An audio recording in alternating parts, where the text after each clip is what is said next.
नमस्कार बच्चों, स्वागत है एक बार फिर आपका आज साइंस की क्लास में मेरे साथ। और आज का हमारा टॉपिक है मानव पाचन तंत्र। और यह टॉपिक वर्ग 10 के जीव विज्ञान के प्रथम पाठ पोषण से संबंधित है, जिसमें हमें जंतुओं, विशेष करके विकसित जंतुओं में पोषण किस प्रकार से होता है इसका अध्ययन करना है। और इसके अंतर्गत हमें बात करनी है मानव में किस प्रकार से पोषण क्रिया होती है। तो जैसा कि हम सभी को पता है कि मनुष्य एक प्राणी समपोषी जीव है जो पोषण के परपोषण की विधि में आता है। और परपोषण की यह विधि जिसमें कोई जीव प्रत्यक्ष या अप्रत्यक्ष रूप से दूसरे जीवों से अपना पोषण प्राप्त करता है।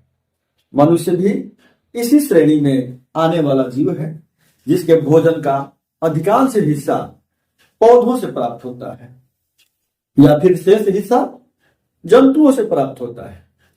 मतलब मनुष्य अपने पोषण के लिए पौधों और जंतुओं दोनों पर निर्भर करता है। और इसीलिए मनुष्य एक परपोषी जीव है। अब मनुष्य में पोषण की जो क्रिया होती है वह पूर्ण रूप से मनुष्य के एक विकसित आहार नाल में होती है, जिसमें एक आहार नाल के साथ साथ कुछ अन्य पाचन ग्रंथियां होती है। तो संपूर्ण आहार नाल, पाचन ग्रंथियों और पाचन क्रिया, इन सबको मिलाकर पाचन तंत्र कहा जाता है। तो आज हम बात करेंगे मनुष्य में पाचन तंत्र की प्रक्रिया पर। और मनुष्य में पाचन की प्रक्रिया हम शुरू से अंत तक विस्तार से जानेंगे। तो मनुष्य का आहार नाल एक अत्यंत ही विकसित सिस्टम है, अंग तंत्र है, जो मुख गुहा से लेकर मल द्वार तक विस्तृत होता है। और मुख गुहा से मल द्वार तक इसकी औसत लंबाई 8 से 10 मीटर होती है। याद रखेंगे कि मनुष्य के आहार नाल की औसत लंबाई 8 से 10 मीटर होती है। इसमें कौन कौन से अंग आते हैं? तो सबसे पहले मुख गुहा आती है। मुख गुहा का हम विस्तार से अध्ययन करेंगे। मुख गुहा क्या है? तो मनुष्य की आहार नाल का सबसे प्रारंभिक हिस्सा मुख गुहा कहलाता है। मुख गुहा में ओठ, जीभ, दांत तथा लार ग्रंथियां। याद रखेंगे हम, मनुष्य का जो मुख गुहा है, इस मुख गुहा में ये 4 मुख्य रचनाएं होती हैं। इनमें सबसे बाहरी जो रचना है वो ओठ है। ओठ एक मांसल रचना है जो आहार नाल के बाहरी हिस्से को कवर करता है। ओठ के अंदर दांत, जीभ और ऊपरी जबड़े के तालू वाले हिस्से में लार ग्रंथियां पाई जाती हैं। इन सबका अपना अपना कार्य है। अब हम सबसे पहले बात करते हैं दांत पर। तो मनुष्य में 16 जोड़ी यानी कुल 32 दांत पाए जाते हैं। और ये जो दांत हैं 4 वर्गों में बांटे जाते हैं। दांतों को 4 वर्गों में बांटा जाता है। सबसे पहले कर्तनक, उसके बाद रदनक, उसके बाद अग्रचवर्णक और उसके बाद चवर्णक। ठीक है, ये 4 प्रकार के दांत मनुष्य के मुख गुहा में पाए जाते हैं। अब इन दांतों को हम किस प्रकार से पहचानेंगे? तो ध्यान रखें, ऊपरी जबड़े में 16 दांत और निचले जबड़े में 16 दांत, कुल 32 दांत हुए। इनमें से सबसे सामने जो आपके दिखते हैं वो 1, 2, 3, 4। ये जो 4 दांत हुए सबसे सामने के, ये कहलाएंगे आपके कर्तनक। और वही बात नीचे वालों में भी शामिल होगी। नीचे के 4 दांत भी सबसे पहले जो होंगे सामने वो कर्तनक कहलाएंगे। इनका काम है खाद्य पदार्थों को काटना, ये काटने का काम करेंगे। इसके बाद दूसरे जो दांत है रदनक, वो इस साइड से 2 और फिर इस साइड से 2, कुल 4 हो गए। ये 4 ऊपरी जबड़े में और 4 निचले जबड़े में, कुल मिलाकर के ये भी हो गए आपके 8 दांत। ये 8 कहलाएंगे रदनक। फिर इससे आगे बढ़ेंगे, दाईं तरफ के 2 और बाईं तरफ के 2, कुल मिलाकर के 4 ऊपरी जबड़े में और 4 निचले जबड़े में, ये कहलाएंगे अग्रचवर्णक। और शेष जो 2 बच गए बाईं तरफ और 2 दाईं तरफ, ये कहलाएंगे चवर्णक। और चूंकि ऊपरी जबड़े निचले जबड़े दोनों तरफ मिलाकर के इनकी कुल संख्या को गिना जाएगा, तो कुल ये 8 8 करके कुल आपके 32 दांत हुए। अब ये जो दांत हुए हैं, इनकी बनावट को अगर हम गौर से देखें कि दांत की बनावट किस प्रकार से होती है। अब ये जो हमारे दांत होते हैं, अब गौर से इस चित्र में देखें तो दांत का कुछ हिस्सा जो है वो मसूड़े के ऊपर है और कुछ हिस्सा मसूड़े के नीचे है। ये हमारा मसूड़ा हुआ, जो मांसल होता है, जो जबड़े के ऊपरी हिस्से को कवर करता है। और चूंकि दांत जबड़ों से ही विकसित होते हैं, तो मसूड़े के ऊपर जो दांत का सिरा होता है उसको हम लोग दांत की ग्रीवा कहेंगे। और मसूड़े के नीचे का जो हिस्सा होता है इसे हम लोग दांत की जड़ कहेंगे। तो दांत के 3 हिस्से, निचले हिस्से को जड़, ऊपरी हिस्से को शिखर, और शिखर तथा जड़ के जो मध्य का हिस्सा है इस हिस्से को कहेंगे ग्रीवा। ये हो गई दांत की संरचना। दांत हमारे शरीर का कठोरतम हिस्सा है जो हड्डियों का बना हुआ होता है। अब हम पार्श्व भाग से अगर दांत को देखें तो इसका सबसे भीतरी जो हिस्सा होता है वो खोखला होता है, जैसा कि अन्य हड्डियां होती, और उसके भीतर अस्थि मज्जा पर भरा होता है, जैसा कि सभी हड्डियों में भरा होता है। दांत की हड्डी के भीतर भी अस्थि मज्जा भरा होता है। अस्थि मज्जा के बाहर एक मोटी हड्डी होती है। इस मोटी हड्डी को दंतास्थि कहते हैं। इस मोटी हड्डी को दंतास्थि कहते हैं। यही मुख्य दांत की हड्डी। और इस दंतास्थि के ऊपर भी, इस दंतास्थि के ऊपर एक कठोर परत पाई जाती है जिसे इनैमल कहते हैं। इनैमल कहते हैं। यह इनैमल हमारे शरीर का सबसे कठोरतम हिस्सा होता है। अब यहां आपको यह याद रखना होगा कि शरीर का सबसे कठोरतम हिस्सा इनैमल होता है, जो दांत की मुख्य अस्थि यानी दंतास्थि के ऊपर एक परत के रूप में पाया जाता है। इस तरह क्षैतिज रूप से अगर वर्गीकरण करें तो केंद्रीय हिस्सा जिसमें अस्थि मज्जा भरा होता है, उसके बाहर मुख्य हड्डी जिसको दंतास्थि कहते हैं, और दंतास्थि के ऊपर सबसे कठोर कवच जिसे इनैमल कहते हैं। और अगर ऊर्ध्वाधर रूप से देखें तो दांत का सबसे ऊपरी हिस्सा शिखर कहलाता है, सबसे नीचे का हिस्सा जड़ कहलाता है, और शिखर तथा जड़ के मध्य का हिस्सा जो है वो ग्रीवा कहलाता है। अब आपको दांत से संबंधित इतनी चीजें याद रखेंगे। अब दांत से संबंधित इतनी चीजें सीखने के बाद यहां हम एक पढ़ लेते हैं कि दांत में उत्पन्न होने वाली एक समस्या होती है जिसे दंतास्थि क्षय कहते हैं। दंतास्थि क्षय यानी दांत का क्षरण होना।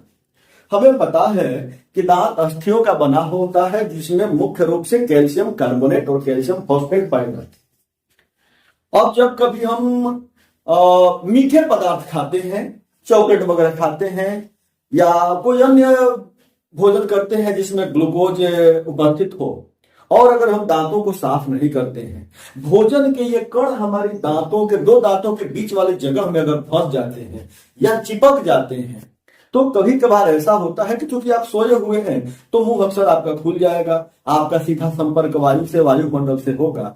हवा में विचरण करने वाले बैक्टीरिया आपके मुख में प्रवेश कर सकते हैं, और वो बैक्टीरिया जब आपके मुख में प्रवेश करके आपके दांतों के संपर्क में आएंगे और वहां दांतों में फंसे हुए ग्लूकोज पर वो अभिक्रिया करेंगे, तो इससे वो अम्ल का उत्पन्न करेंगे। अब जो अम्ल की उत्पत्ति होगी वो आपके दांत को धीरे धीरे नष्ट करेगी, क्षरित करेगी। तो बैक्टीरिया के प्रभाव से दांतों के इस प्रकार से नष्ट होने की प्रक्रिया को ही दंतास्थि क्षय कहते हैं।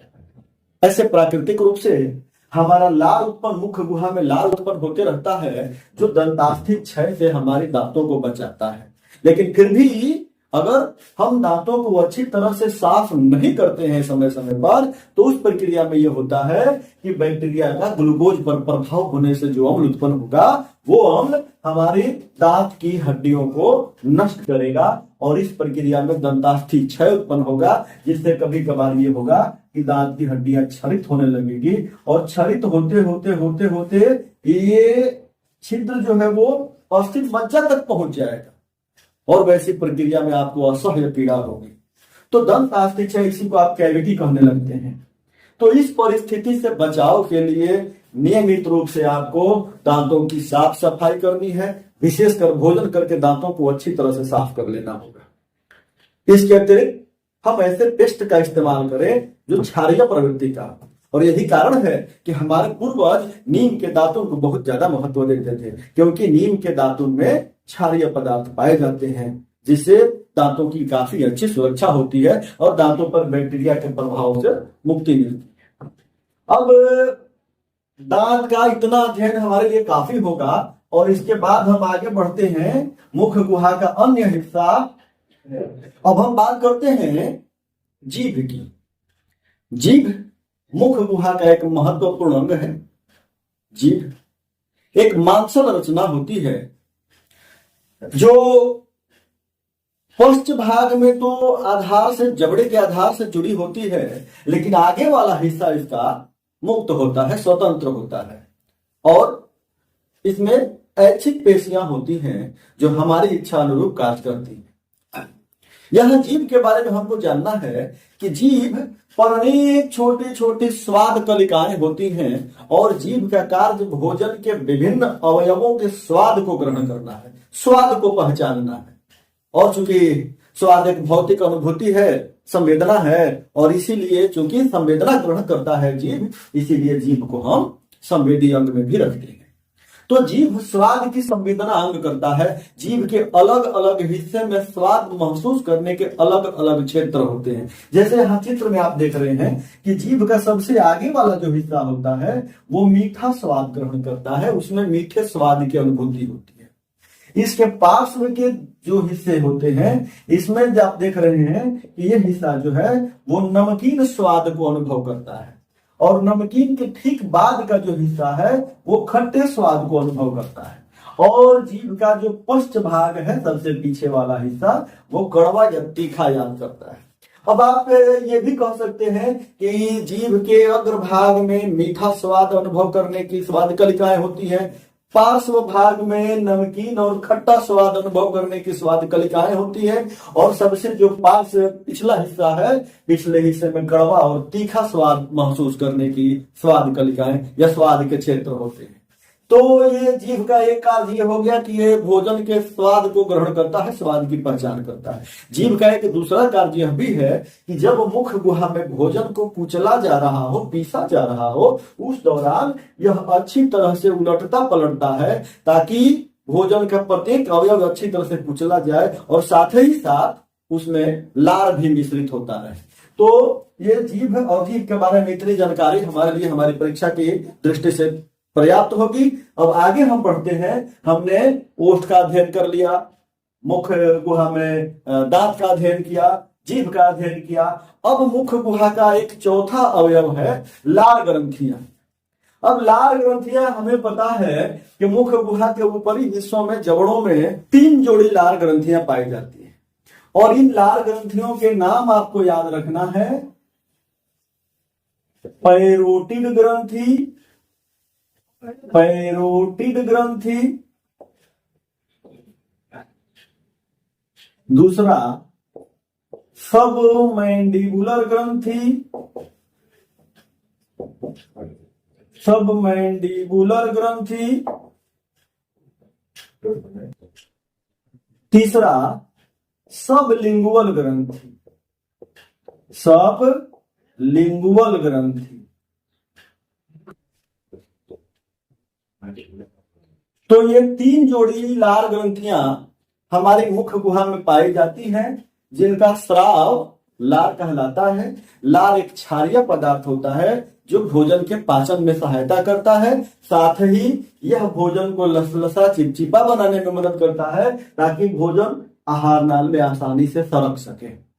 तो यहाँ पर हमारा मुख गुहा कंप्लीट होता है। मुख गुहा में ओष्ठ, दांत, जीभ और लार ग्रंथियां, ये 4 अवयव मिलकर के मुख गुहा का निर्माण करते हैं। मुख गुहा से हम आगे बढ़ते हैं तो मुख गुहा का जो पिछला हिस्सा है, पार्श्व हिस्सा है, उसे ग्रसनी कहा जाता है। मुख गुहा का पिछला हिस्सा ग्रसनी कहलाता है, जहां से आगे ग्रास नली शुरू होती है। ग्रसनी, जब भोजन को आप मुख गुहा में अच्छी तरह से चबा लेते हैं, कुचल लेते हैं, भोजन अच्छी तरह से पीसा जाता है, तब आप जीभ की सहायता से भोजन को निगलते हैं तो ग्रसनी जो है वो आपके मुख गुहा को जोड़ती है ग्रास नली से। ग्रसनी में 2 छिद्र होते हैं। एक छिद्र कंठ द्वार कहलाता है, या इसे फैरिंक्स भी कहते हैं, और एक होता है निगल द्वार, निगल द्वार। तो ग्रसनी में 2 छिद्र होते हैं, एक कंठ द्वार और एक निगल द्वार। कंठ द्वार नाम से यह स्पष्ट है, यह आपके मुख गुहा को श्वास नली से जोड़ता है। मुख गुहा को श्वास नली से जोड़ता है, जिसकी सहायता से आप सांस लेते हैं और फेफड़े में हवा पहुंचती है। दूसरा जो है निगल द्वार, ये आपको मुख गुहा को ग्रास नली से जोड़ता है। तो चूंकि भोजन मुख गुहा से ग्रास नली में जाता है, अतः यहां हमें कंठ द्वार की जरूरत नहीं है, हम अध्ययन करेंगे निगल द्वार। ये हम याद रखेंगे कि कंठ द्वार फेफड़ों में हवा को ले जाती है, और चूंकि दोनों नलियां ग्रसनी में ही खुलती हैं, ऐसी परिस्थिति में यह संभव हो सकता है कि जब आप भोजन निगल रहे हो तो भोजन ग्रास नली में जाने के बजाय श्वास नली में चला जाए, या भोजन का कुछ हिस्सा ग्रास नली में जाए, कुछ हिस्सा श्वास नली में चला जाए। अगर ऐसा होगा तो बहुत भारी समस्या उत्पन्न हो जाएगी, क्योंकि श्वास नली एक फेफड़े से जुड़ा हुआ होता है, जहां पाचन का कोई स्थान नहीं है, और वहां अगर ये भोजन चला जाएगा तो ये भोजन सड़ेगा, और ऐसी परिस्थिति में फेफड़े में संक्रमण हो जाएगा। तो यहाँ भोजन को श्वास नली में जाने से बचाने के लिए एक विशेष संरचना होती है, जिसे हम इपिग्लोटिस कहते हैं। याद रखेंगे, इसे हम एपिग्लोटिस कहते हैं। एपिग्लोटिस एक ऐसी संरचना है जो निगल द्वार और कंठ द्वार के ऊपर एक पट्टी जैसी लटकती रहती है। हमेशा तो वो कंठ द्वार को खोले रखती है ताकि हम सांस लेते रहें, लेकिन जब हम भोजन को निगल रहे होते हैं उस दौरान ये एपिग्लोटिस कंठ द्वार को बंद कर देती है और केवल निगल द्वार खुलता है और भोजन आराम से निगल करके ग्रास नली में चला जाता है। तो आप इस रचना को याद रखेंगे कि यह एपिग्लोटिस है जो भोजन या अन्य पदार्थों को ग्रास नली में जाना है कि श्वास नली में जाना है, इस बात का निर्धारण करती है। अब यहां से आगे बढ़ते हैं। अब आपने भोजन को अच्छी तरह से पीस लिया है, चबा लिया है, और मुख गुहा से आपने आगे बढ़ाया, भोजन ग्रसनी से होते हुए आपके ग्रास नली में पहुंच गया। ग्रास नली क्या है? तो ग्रास नली एक मांसल नली है। ग्रास नली एक मांसल नली है जो एपिथेलियम ऊतकों की बनी होती है, और इसका कार्य मुख गुहा से प्राप्त भोजन को आमाशय तक पहुंचाना है। तो मुख गुहा से जो कुचला हुआ, पिसा हुआ अच्छी तरह से भोजन ग्रास नली में पहुंचा, वो भोजन धीरे धीरे सरकता हुआ ग्रास नली से चलकर आमाशय में पहुंचता है। अब ग्रास नली में भोजन के आगे बढ़ने की जो प्रक्रिया होती है वो इस प्रकार से होती है कि जब भोजन ग्रास नली में पहुंचता है तो ग्रास नली की दीवारों में क्रमशः संकुचन तथा शिथिलन की प्रक्रिया शुरू हो जाती है। यानी ग्रास नली की दीवारें फैलती हैं, सिकुड़ती हैं, फैलती हैं, सिकुड़ती हैं, और ऐसा होने की प्रक्रिया से वो भोजन धीरे धीरे नीचे की ओर सरकने लगता है। तो ग्रास नली की दीवारों में तरंग की तरह होने वाली इस फैलाव और सिकुड़न की प्रक्रिया को क्रमांकुचन कहते हैं। क्रमांकुचन, क्रमशः संकुचन और क्रमशः शिथिलन, इस प्रक्रिया को हम क्रमांकुचन कहते हैं। तो हम यहाँ याद रखेंगे कि ग्रास नली में किस प्रक्रिया द्वारा भोजन आमाशय तक पहुंचता है। तो ग्रास नली में क्रमांकुचन प्रक्रिया द्वारा भोजन आमाशय तक पहुंचता है। अब ये भोजन पहुंच गया आमाशय में। अब यहाँ हम आमाशय की चर्चा करते हैं। आमाशय क्या है? आमाशय एक थैली जैसी रचना है। आमाशय एक थैली जैसी रचना है जो हमारे वक्ष गुहा के नीचे उदर गुहा में बाईं तरफ लेटा हुआ स्थित होता है।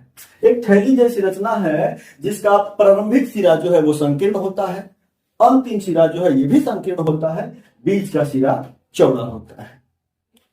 तो आमाशय का प्रारंभिक जो सिरा होता है, जो ग्रास नली से जुड़ा हुआ होता है, इस हिस्से को कहते हैं कार्डियक। इस हिस्से को कहते हैं कार्डियक। और इसका जो निचला सिरा होता है, जो पुनः संकीर्ण होकर के छोटी आंत में जाता है, इस हिस्से को कहते हैं पाइलोरिक। याद रखेंगे, आमाशय का ऊपरी संकीर्ण हिस्सा कार्डियक कहलाता है, निचला संकीर्ण हिस्सा पाइलोरिक कहलाता है, और ये जो बीच का हिस्सा है यह फुंडिक कहलाता है। फुंडिक कहलाता है। याद रखेंगे हम कि आमाशय के 3 हिस्से, ऊपरी संकीर्ण हिस्सा कार्डियक कहलाता है, तो ग्रास नली से जुड़ा होता है, मध्य का हिस्सा फुंडिक कहलाता है, और निचला संकीर्ण सिरा पाइलोरिक कहलाता है, जो छोटी आंत से आके जुड़ जाता है। अब आमाशय की आंतरिक बनावट को हम देखें तो आमाशय की दीवारें जो होती हैं वो एपिथेलियम ऊतकों की बनी होती है, और इसकी आंतरिक दीवारों में गड्ढे गड्ढे जैसी रचनाएं होती हैं जो विशेष प्रकार के पदार्थों का स्राव करती हैं।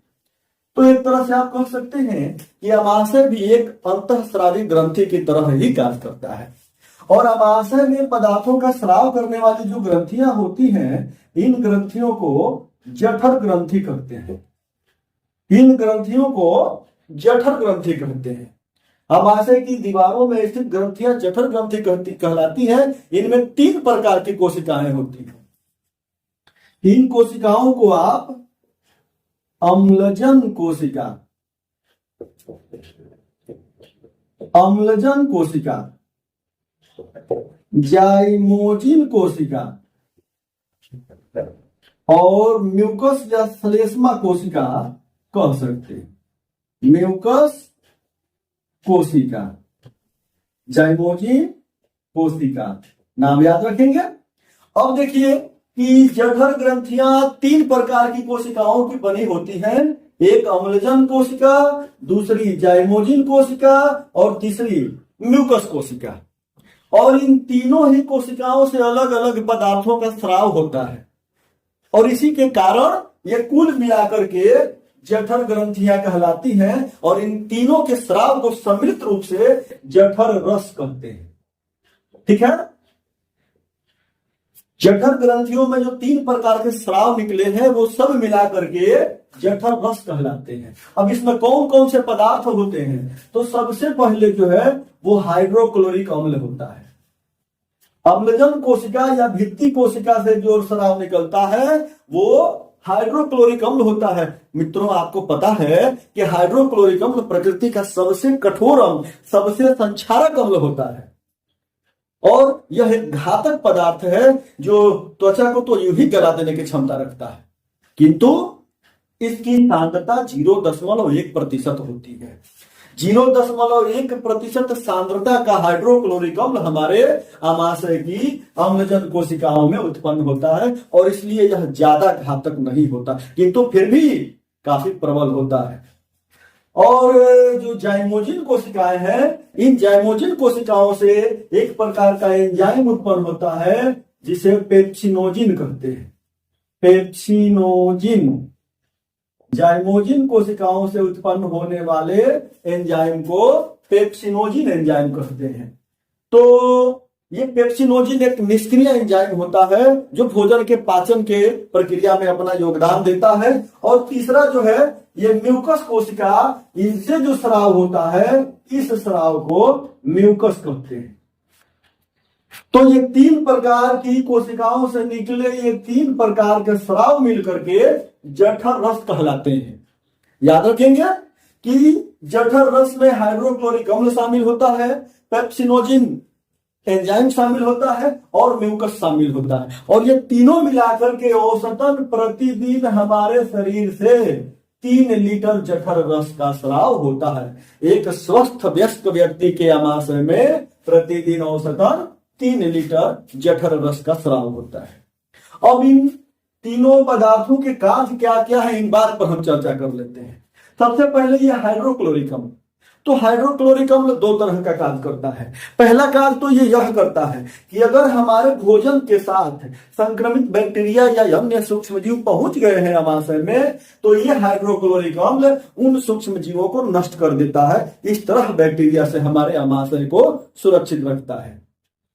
दूसरा इसका कार्य यह है कि यह हाइड्रोक्लोरिक अम्ल निष्क्रिय पेप्सिनोजिन पर अभिक्रिया करता है। पेप्सिनोजिन ऐसे तो निष्क्रिय होता है जब उत्पन्न होता है तो, लेकिन जब हाइड्रोक्लोरिक अम्ल उस पर प्रभाव डालता है तो यह निष्क्रिय पेप्सिनोजिन जो है वो टूट करके पेप्सिन में बदल जाता है।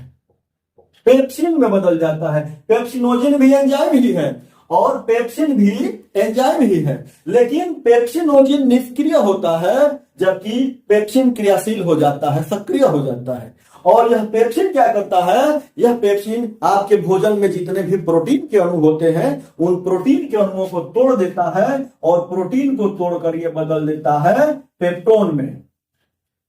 पेप्टोन में अब हम यहां क्या याद रखेंगे कि हाइड्रोक्लोरिक अम्ल के प्रभाव से निष्क्रिय पेप्सिनोजिन सक्रिय पेप्सिन में बदलता है और यह पेप्सिन भोजन के प्रोटीन को तोड़कर पेप्टोन में बदलता है। आगे जाएंगे तो पेप्टोन और टूटेगा और सूक्ष्म अणुओं में बदल जाएगा जिसे हमारा शरीर ग्रहण करेगा। तो यह हो गया पेप्सिनोजिन का कार्य। अब यह हो गया म्यूकस। म्यूकस क्या है, तो म्यूकस गाढ़ा चिपचिपा पदार्थ है जो आप बलगम थूकते हैं, यही म्यूकस है। और यह कहां से उत्पन्न होता है, तो यह हमारे आमाशय की जठर ग्रंथियों में म्यूकस कोशिकाओं से उत्पन्न होता है। अब हमने क्या देखा कि हाइड्रोक्लोरिक अम्ल एक तीव्र संक्षारक अम्ल है और ये पेप्सिन भी एक क्रियाशील एंजाइम है। इन सबके प्रभाव से आमाशय की दीवारें क्षतिग्रस्त हो सकती हैं। अतः आमाशय की दीवारों को क्षतिग्रस्त होने से बचाने के लिए यह म्यूकस कोशिकाएं गाढ़ा चिपचिपा पदार्थ उत्पन्न करती है जो आमाशय की दीवारों पर पूरी तरह एक लेप बना लेता है जिससे आमाशय की दीवारें सुरक्षित रह जाती है। तो इस तरह हमने जठर ग्रंथि में उपस्थित ये तीनों प्रकार के रस का अध्ययन किया। इन तीनों प्रकार के कार्य क्या क्या है इनको हमने देख लिया। अब यहाँ एक समस्या हम ये देख लेते हैं कि आमाशय में कभी कभी ऐसा हो जाता है कि जब हाइड्रोक्लोरिक अम्ल की सांद्रता बढ़ जाती है या इसकी मात्रा बढ़ जाती है तो वैसी परिस्थिति में एसिडिटी उत्पन्न हो जाती है, अम्लीयता उत्पन्न हो जाती है। और जब कभी भी ऐसा होता है तो आमाशय की दीवारें क्षतिग्रस्त हो जाती हैं, उनमें घाव हो जाते हैं, उनमें आंतरिक स्राव होने लगते हैं और ऐसी स्थिति को हम पेप्टिक अल्सर कहते हैं। यह एक घातक समस्या है और यह उन लोगों में ज्यादा होती है जो अधिकांश समय तक भूखे रहते हैं। तो इस स्थिति में आपको ये ध्यान में रखना होगा कि आप प्रतिदिन भोजन करने का एक नियमित समय जो बना लेते हैं उस समय पर आपको प्रतिदिन भोजन कर लेना चाहिए। आप अगर लंबे समय तक भूखे रहते हैं तो जो ये अम्ल उत्पन्न होते हैं, अब पेप्सिनोजिन पर इनका कोई कार्य ही नहीं होता है, तो वैसी परिस्थिति में ये अम्ल जो है आमाशय की दीवारों को क्षतिग्रस्त करने लगता है और आमाशय की दीवारें क्षतिग्रस्त होकर के अल्सर का रूप ले लेती हैं। अगर अल्सर को ध्यान में न रखा जाए तो यही बहुत बड़ी विकट समस्या उत्पन्न कर देता है। अब यहाँ जो है पूरे जठर रस का भोजन पर जब प्रभाव पड़ता है, आमाशय में भी संकुचन शिथिलन की प्रक्रिया होती है और भोजन पूरी तरह से तरल अवस्था में आ जाता है। आमाशय में जठर रस के प्रभाव से जो भोजन पूरी तरह से पीस चुका होता है, यह गाढ़े लेई के रूप में बदल जाता है। इस लेई को काइम कहते हैं। क्या याद रखेंगे कि आमाशय में भोजन के आंशिक पाचन के बाद जो भोजन अर्ध तरल गाढ़े लेई के रूप में बदल जाता है, ऐसा भोजन काइम कहलाता है। अब यह भोजन आमाशय से आगे निकलता है और जो निचला छिद्र होता है, जिसे हमने अभी लिखा था कि पाइलोरिक कहलाता है, तो ये जो पाइलोरिक छिद्र होता है, इस पाइलोरिक छिद्र से भोजन आगे बढ़ता है और आगे बढ़ करके पहुंचता है छोटी आंत में। अब यहाँ ये ध्यान देने वाली बात है कि छोटी आंत में जो भोजन जो काइम बन करके पहुंचा है, इसके साथ साथ कुछ और स्राव भी आमाशय में पहुंचते हैं, ये छोटी आंत में पहुंचते हैं। आप देख रहे हैं कि बाईं तरफ एक यकृत बना हुआ है और दाईं तरफ एक ग्रंथि अग्न्याशय ग्रंथि है। ये यकृत भी और अग्न्याशय भी पाचन ग्रंथियां ही हैं। अब यहाँ आप याद रखेंगे, पाचन ग्रंथियां, ये लाल ग्रंथियां भी पाचन ग्रंथि में ही आएगी, जठर ग्रंथियां भी पाचन ग्रंथि है, ये यकृत भी पाचन ग्रंथि में आएगा और ये अग्न्याशय भी पाचन ग्रंथि में आएगा। अब यहाँ से अग्न्याशय से और यकृत से जो स्राव उत्पन्न होते हैं, वो पाइलोरिक भाग के आगे जो छोटी आंत का प्रारंभिक हिस्सा होता है, जिसे डियोडिनम कहते हैं, उसमें प्रवेश करता है। तो डियोडिनम में भोजन के साथ साथ यकृत से चलने वाले यह स्राव और अग्न्याशय से चलने वाले स्राव तीनों एक साथ पहुंचते हैं और वह प्रक्रिया, वहां से पाचन की प्रक्रिया जो है वो छोटी आंत में शुरू होती है। अब देखते हैं, छोटी आंत की औसतन लंबाई 6 मीटर होती है। याद रखेंगे, जो 8 से 10 मीटर पूरा आहार नाल है, इसमें लगभग 60% छोटी आंत की लंबाई होती है। छोटी आंत के 3 हिस्से होते हैं। इसके प्रारंभिक हिस्से को डियोडिनम,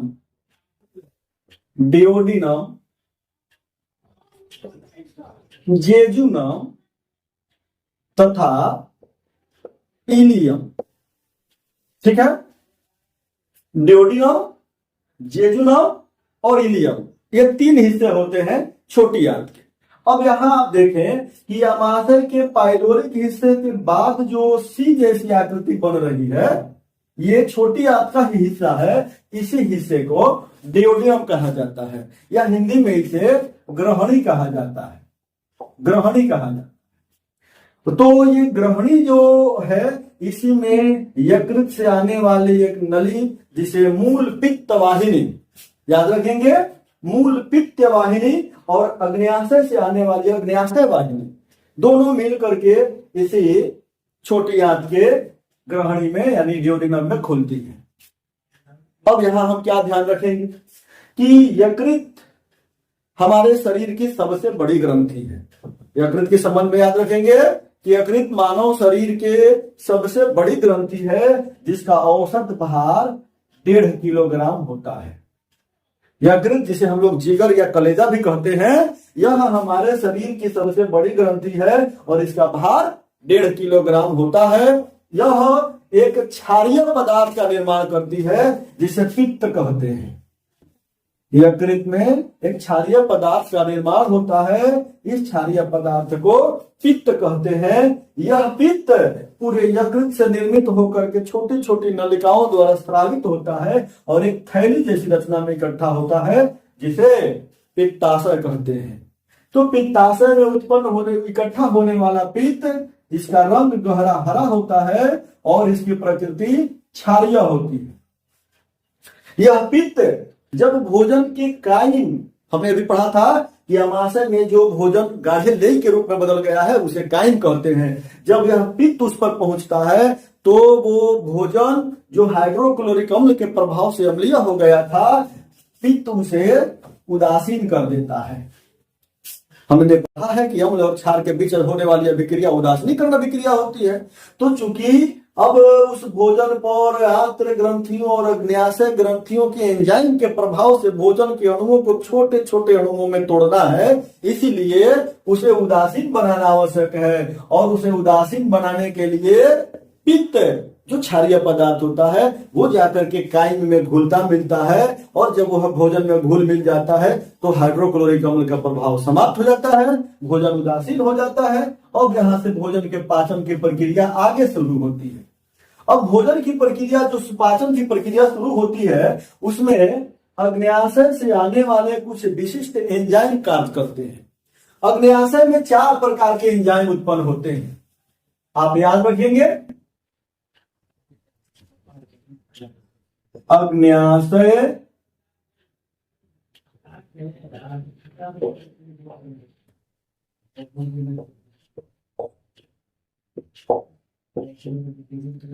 अग्न्याशय में जो एंजाइम उत्पन्न होते हैं वो होते हैं ट्रिप्सिन,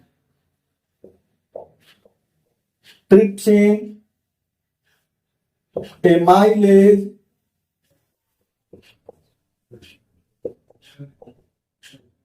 लाइपेज और न्यूक्लियेज।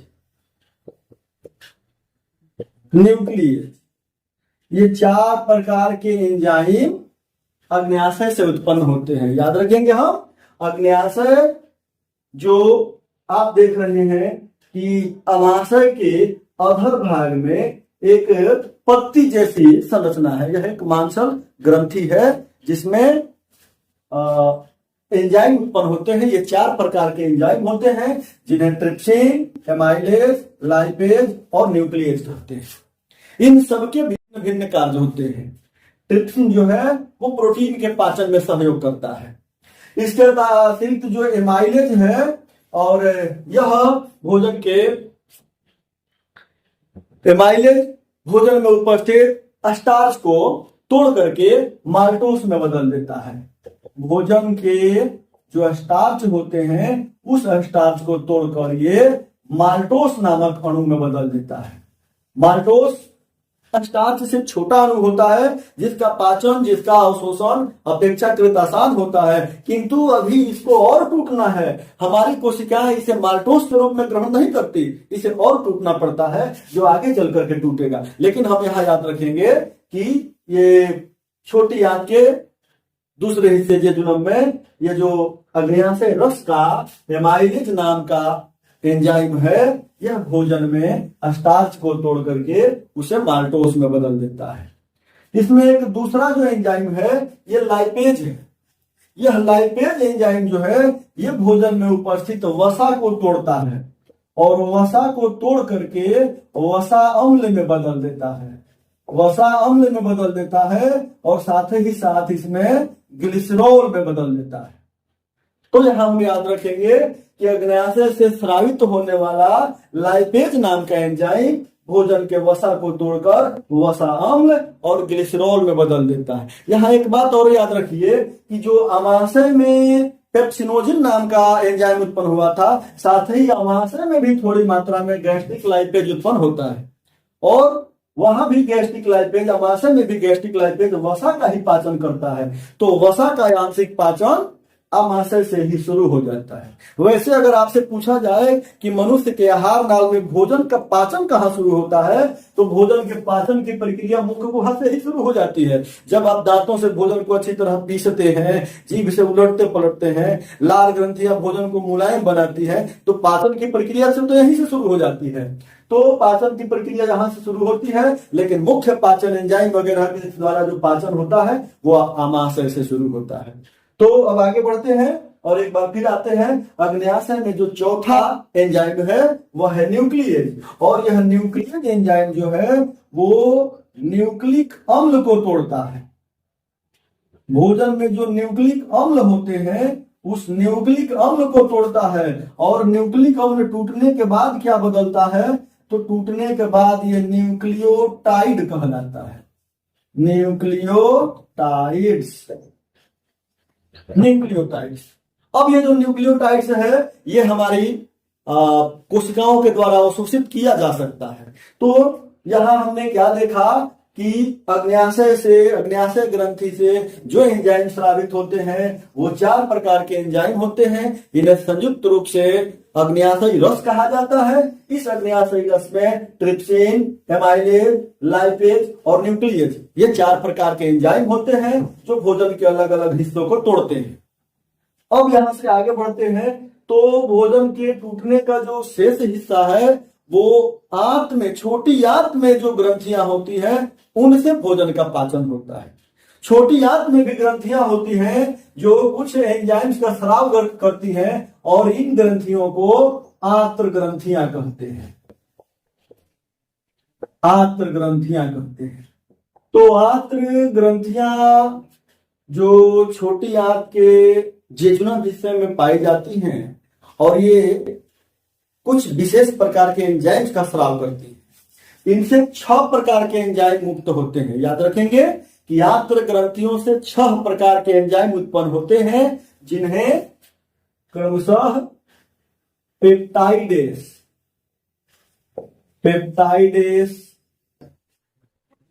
लाइपेस, इनवर्टेस,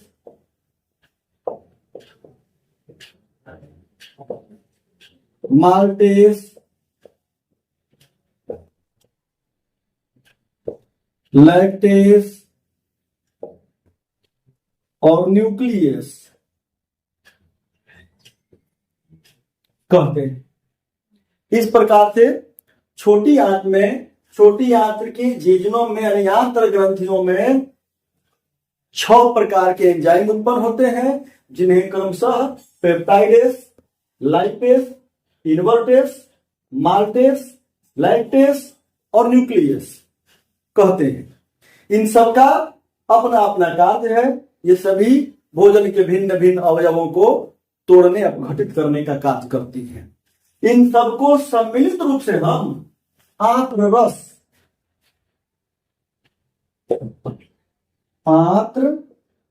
रस या सक्कस एंटेरिकस कहते हैं। इन सब का अपना अपना कार्य होता है। इनमें से जो पेप्टाइडस है, पेप्टाइडस नाम का जो एंजाइम है वो पेप्टोन पर अभिक्रिया करता है।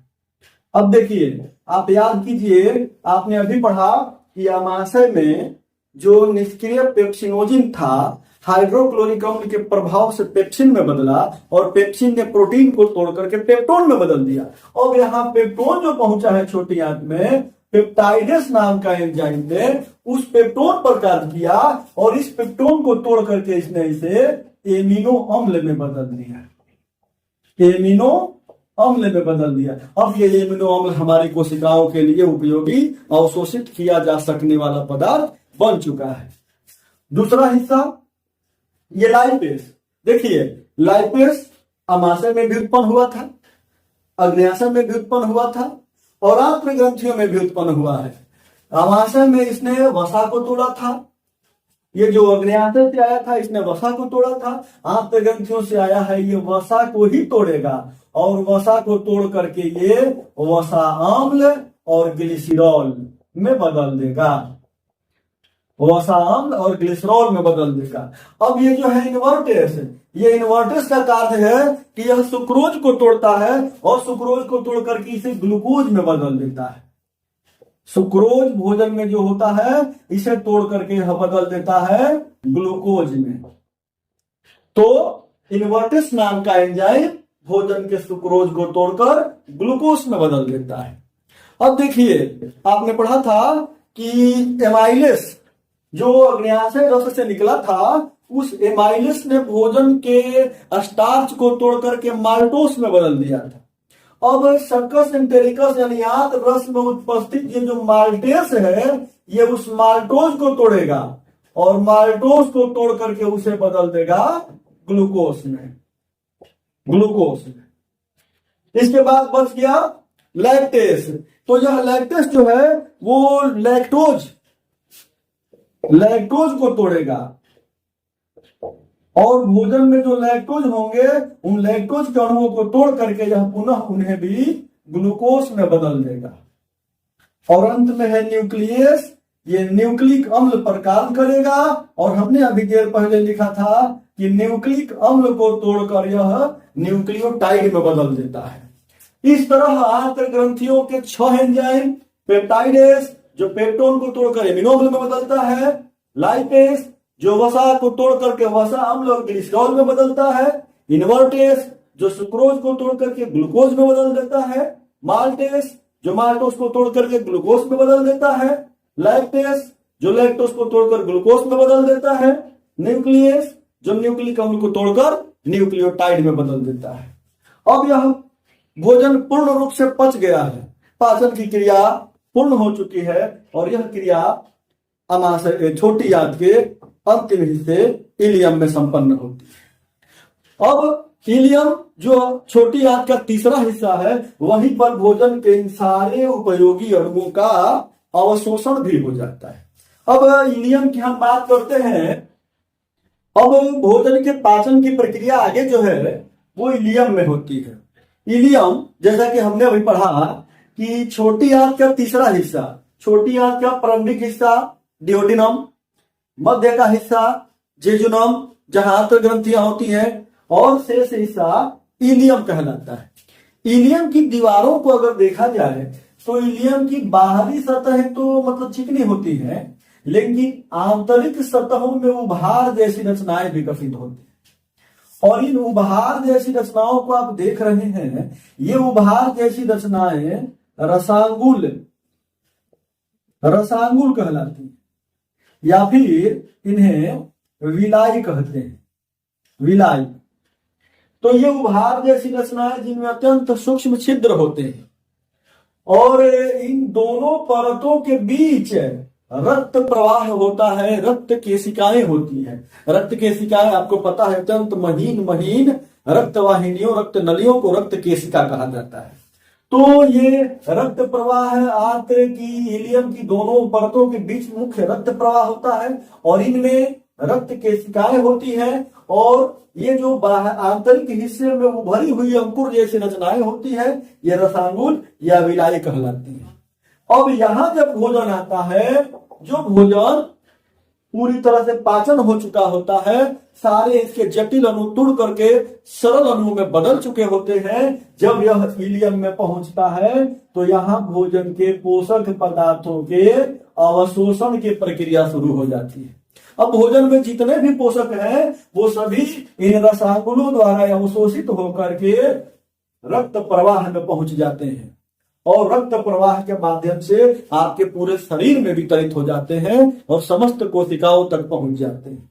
इस प्रकार पाचन और अवशोषण की प्रक्रिया छोटी आंत के इलियम में संपन्न हो जाती है। अब इलियम में भोजन के पूर्ण पाचन एवं पूरी तरह से अवशोषण की प्रक्रिया संपन्न होने के पश्चात जो शेष भोजन बचा हुआ होता है, अब वह चाइल कहलाने लगता है। याद रखेंगे, आमाशय में पाचन के बाद जो भोजन था वो काइम कहलाता था। अब छोटी आंत में भोजन का पाचन और अवशोषण हो गया, तब यह अब चाइल कहलाने लगा। अब यह यहां से आगे बढ़ेगा और पहुंचेगा बड़ी आंत में। बड़ी आंत जिसे कोलन भी कहा जाता है, कोलन। बड़ी आंत के दो हिस्से, इसका जो नली आकार का हिस्सा है वो कोलन कहलाता है, और शेष हिस्सा जो है वो रेक्टम कहलाता है, रेक्टम। बड़ी आंत के दो हिस्से, कोलन और रेक्टम। कोलन को 3 भागों में बांटते हैं। यहां आप छोटी आंत देख रहे हैं कि छोटी आंत जब बड़ी आंत में प्रवेश करती है तो यह नली ऊपर की ओर जाती है।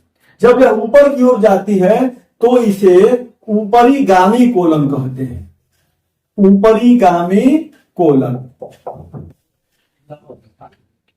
तो उसके बाद यहां से क्षैतिज भोजन का गमन होता है, तो इसे हम क्षैतिज कोलन कह सकते हैं, क्षैतिज कोलन, क्षैतिज कोलन।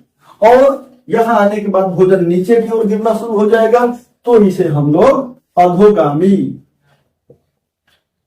अधोगामी कोलन कहते हैं। यह अपेक्षाकृत अधिक चौड़ी किंतु लंबाई में छोटी नली होती है। 1 से 1.5 मीटर के बीच इसकी लंबाई होती है औसतन। इसमें भोजन के पाचन की प्रक्रिया तो नहीं होती, किंतु भोजन में जो अतिरिक्त जल होता है वो जल अवशोषित हो जाता है। बढ़िया भोजन के जल को अवशोषित करता है और मुख्य रक्त प्रवाह में पहुंचा देता है, जहां से भोजन का जल जो है वो सभी हिस्सों में पहुंचता है। अब यहां से आप उसको भोजन तो कहेंगे नहीं, क्योंकि वह आपके लिए बेकार पदार्थ है। अब वो मल कहलाने लगेगा। तो ये जो पदार्थ है अब यहां आगे बढ़े। अब यहां आपको जो ध्यान रखने वाली क्या बात है कि बड़ी आंत और छोटी आंत जिस स्थान पर जुड़ती है उस स्थान पर छोटी आंत के ठीक नीचे बड़ी आंत का एक छोटा सा नली जैसा हिस्सा मिलता है, जिसे सीकम कहते हैं। अब आप याद रखेंगे कि छोटी आंत और बड़ी आंत के जोड़ पर एक छोटी नली होती है, उस नली को सीकम कहते हैं। सीकम से आगे एक पुनः अंगुली जैसी रचना होती है। इसका हमारे आहार नाल में कोई कार्य नहीं।